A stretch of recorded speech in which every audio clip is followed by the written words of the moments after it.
Vijay Baghel, BJP MP, is joining us on the broadcast to talk more about this.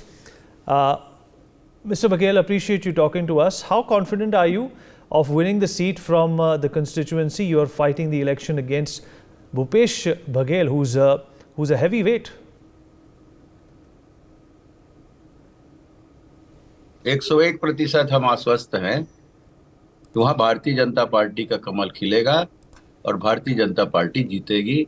मैं तो एक प्रत्याशी हूँ, नाम का हूँ, लेकिन भारतीय जनता पार्टी वहाँ चुनाव जीत रही है, मुख्यमंत्री चुनाव हार रहे हैं। 101% हम आश्वस्त हैं। सर, आप किन मुद्दों पर ये चुनाव लड़ रहे हैं और आपका कैंपेन किन मुद्दों को उजागर करने की फिराक में है? छत्तीसगढ़ की जो दुर्गति हुई है ना, उसका सबसे बड़ा जिम्मेदार यहाँ के मुख्यमंत्री हैं, जो वहाँ के प्रत्याशी पाटन के मेरे खिलाफ हैं। भ्रष्टाचार के आखंड में डूबे हैं, शराबखोरी चरम सीमा में है, सट्टा जुआ चरम सीमा में है, अपराध का गढ़ बन चुका है, और तो और भोले भाले किसानों के साथ दादागिरी हुई है। ये जो मिट्टी और वो धूल के जो बोरी को भर के वर्मी कंपोस्ट के नाम से दादागिरी करके 300 रुपया प्रति बोरे के हिसाब से 3 बोरी प्रति क्विंटल के हिसाब से 900 रुपया लूटा गया किसानों से। ये दर्द और पीड़ा किसानों के मन में है। हमारे वृद्ध जन हैं, उनको 350 से 1000 देने की बात कही थी ये लोग, आज तक पता नहीं है। बेरोजगारों को भत्ता देने की बात कही। मैं 95 गांव घूम घूम कर पूछ डाला पाटन विधानसभा का, मात्र 4 गांव में मिले और टोटल मिला के 9 युवा कि हमको बेरोजगारी भत्ता मिल रहा है। तो ये सब बात है। भारतीय जनता पार्टी बेरोजगारी भत्ता की बात नहीं करती, रोजगार देने की बात करती है। और इस बार हम बहुत अच्छा घोषणा पत्र लाए हैं। सभी विभागों में हम भर्ती प्रक्रिया तत्काल शुरू करेंगे। सर, कांग्रेस की अभी एक ही टर्म पूरी हुई है कि आपको पूरा भरोसा है कि भारतीय जनता पार्टी सत्ता में आएगी?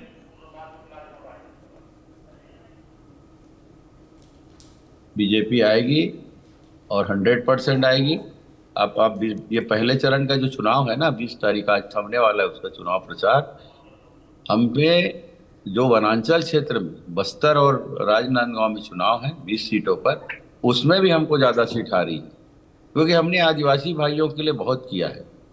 जो पूर्व में डॉक्टर रमन सिंह जी के समय चलने वाली सारी योजनाएं हम पुनर्लागित कर रहे हैं, बोनस हम बढ़ा रहे हैं, और तो और जो फड़मुंशी होते हैं उनके भी मानदेय राशि हमने बढ़ा दी है, ताकि वो लोग के जो जितनी मेहनत करते हैं उतनी राशि उनको मिल नहीं पाती थी, जिसके वो अधिकार रखते थे। समय सीमा हमने बढ़ाई है, जो खरीदी का समय था उसको हमने बढ़ाया है।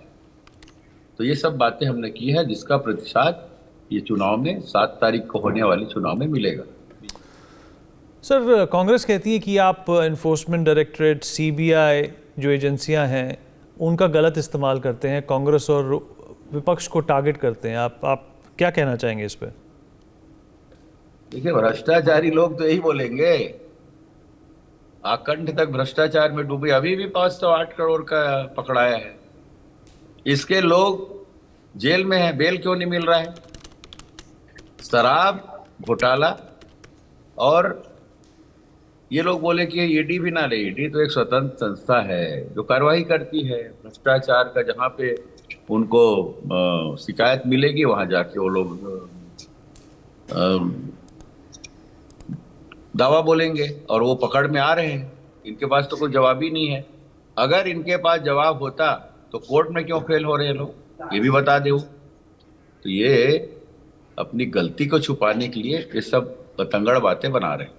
देखिए सर, नक्सलिज्म का छत्तीसगढ़ में क्या तोड़ है? अगर आपकी पार्टी आती है सत्ता में तो क्या नीति रहेगी नक्सलिज्म के खिलाफ?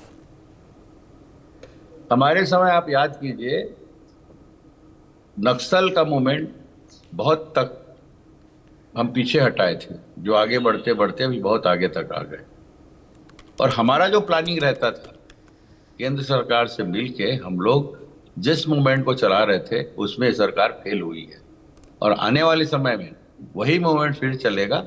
और लोग वहां के जो मूल निवासी हैं वो खुद चाहते हैं कि नक्सलवाद से वो भी परेशान है, उनको साथ लेके नक्सलवाद को खत्म करना होगा और उसके लिए भारतीय जनता पार्टी सरकार करेगी।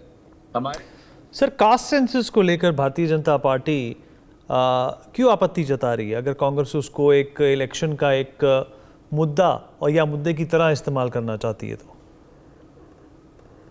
देखिए क्या है कि हम कहाँ विरोध कर रहे हैं, कभी विरोध नहीं किए हम। ये लोग हमारे ऊपर आरोप लगा रहे हैं, हमने कभी नहीं कहा।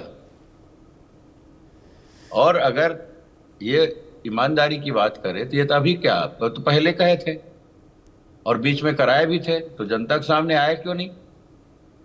जनता के सामने उसको देना चाहिए ना। ये लोग तो करा चुके हैं, एक बार जातीय जनगणना करा चुके हैं, तो क्यों नहीं देते ये लोग? उसको धरातल पे लाना चाहिए ना, क्यों छिपा के रखे हैं? एक तरफ 27% ओबीसी वर्ग को आरक्षण देने की बात करते हैं, फिर हर वर्ग का बढ़ा दिए और खुद ही अपने लोगों को भेज के कोर्ट में केस लगवा दिए, और जो लोग कोर्ट में केस लगाए हैं उनको आप पुरस्कृत कर दिए। एक शुक्ला, एक खांडे, उनको अच्छे पद में बिठा दिए। ये बनावटी बातें जनता अच्छी तरह समझती है। ठीक है क्या? सर, आखिरी सवाल, मुख्यमंत्री बनने के लिए बीजेपी की तरफ से कौन है उम्मीदवार? एक भ्रष्टाचारी, धोखेबाज, फरेब करने वाला मुख्यमंत्री और भारतीय जनता पार्टी चुनाव लड़ रही है। भारतीय जनता पार्टी के हमारे कर्मठ कार्यकर्ता भाई बहन पूरा दिलो जान से बिना डर के, बिना भय के लगे, बिना लोभ लालच के लगे हैं। पाटन की जनता उससे त्रस्त है और उसको घर बिठाना चाहती है, उसको मुंह को खानी पड़ेगी। ये स्वरूप पाटन में दिख रहा है, एक भ्रष्टाचार। सर, हमसे बातचीत करने के लिए आपका बहुत बहुत शुक्रिया। For more such videos, subscribe to the NewsX YouTube channel, hit the bell icon.